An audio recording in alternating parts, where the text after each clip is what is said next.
जय हिंद भाई लोग, कैसे हो आप सब। आज के इस वीडियो में बात करने वाले हैं बिहार एसएससी सीजीएल के साथ में एक और वैकेंसी आया हुआ है। ठीक है, उसका नाम है बिहार ऑफिस अटेंडेंट। ठीक है, उसको हिंदी में कहते हैं कार्यालय परिचारी। उसके बारे में पूरा डिटेल बात करने वाले हैं। पूरा ऑनलाइन कब से हो रहा है और सिलेबस तक। ठीक है, यानी ऑनलाइन कब से हो रहा है, उसमें पद कितने हैं, एलिजिबिलिटी क्राइटेरिया क्या है, ठीक है, उसका सिलेबस क्या है, एग्जाम पैटर्न क्या है, उन सभी के बारे में, डॉक्यूमेंट क्या क्या लग रहा है, उन सभी के बारे में। ठीक है, चलिए स्टार्ट करते हैं।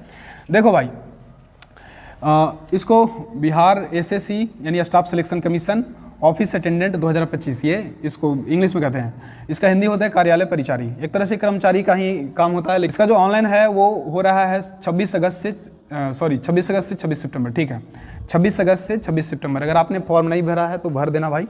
ठीक है, पोस्ट की बात करें तो 2737 पोस्ट है। और इसका जो काम होता है किसी विभाग में या समाहरणालय में, जैसे एसएससी एमटीएस का नाम सुने हो ना, एसएससी एमटीएस में मल्टीटास्किंग स्टाफ, तो लगभग ये सेम उसी तरह का काम होता है समाहरणालय में या फिर किसी तरह का विभाग में।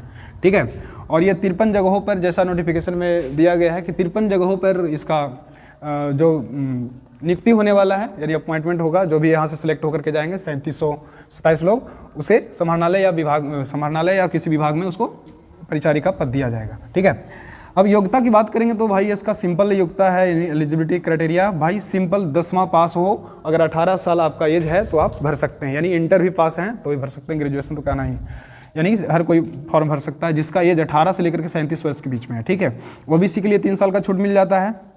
एससी एसटी के लिए 42 साल यानी कि 37 साल का छूट मिल जाता है। तो इतना है तो आप भर सकते हैं। ठीक है, अब चल जान लेते हैं डॉक्यूमेंट के बारे में। उसके बाद फिर पढ़ेंगे हम लोग एग्जाम पैटर्न और सिलेबस के बारे में। ठीक है दोस्तों, हमने एलिजिबिलिटी क्राइटेरिया एज देख लेने के बाद फिर अब हम लोग डॉक्यूमेंट के बारे में बात करेंगे। ठीक है, तो डॉक्यूमेंट क्या क्या लग रहा है इसमें। तो पहला तो मिनिमम जो क्वालिफिकेशन है वही लगेगा, 10th ही और क्या, 10th का मार्कशीट और सर्टिफिकेट दोनों रखना जरूरी है। ठीक है, ये अपलोड भी करना पड़ेगा इसमें जब फॉर्म भरोगे तब।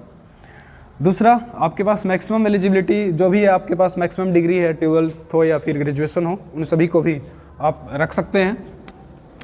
और उसके बाद फिर जो ये सबसे ज़्यादा ज़रूरी है, ये देखो, जातीय आवासीय आय जिसको बोलते हैं एससी एसटी के लिए, और ओबीसी जो एनसीएल में आते हैं उनके लिए भी। ठीक है, और फॉर्म भरने से पहले का होना चाहिए। ठीक है, फॉर्म अगर लास्ट डेट 26 सितंबर था, उससे पहले का बना हुआ रहना चाहिए। ठीक है, तो इस बात पे ध्यान दीजिएगा। तो एनसीएल ईडब्ल्यूएस का बात हो गया। आधार पैन तो होना ही होना चाहिए, साथ में पासपोर्ट साइज जो हाल ही फिलहाल में फ़ोटो करवाए हैं तो उसका भी होना ज़रूरी है। आगे की बात करें तो फी तो इसका 100 रुपये घटा के कर दिया गया है। एग्जाम पैटर्न की बात करेंगे तो मैथ भाई 30 क्वेश्चन 4 नंबर का रहेगा, 120 नंबर का। जीके की बात करें तो 40 क्वेश्चन 4 नंबर का, 160 नंबर का। हिंदी की बात करें तो 30 क्वेश्चन 4 नंबर का, 120 नंबर का। यानी कि इसमें जो सिलेक्शन, अगर सिलेक्शन की बात करें कि सिलेक्शन किस आधार पे होगा, तो ये जिसका बढ़िया है जीके का ही, इसमें भी जीके का ही खेल है। तो जीके जिसका बढ़िया है लगभग सिलेक्शन तय है। और इसमें नेगेटिव मार्किंग भी है 1/4, यानी कि 4 क्वेश्चन पे 1 नंबर कट जाएगा। 4 क्वेश्चन गलत करते हैं तो आपका 1 नंबर माइनस कर दिया जाएगा। ठीक है, अब देख लेते हैं इसमें सिलेबस क्या क्या है। सिलेबस आपको स्क्रीन पर दिखाएंगे। ठीक है,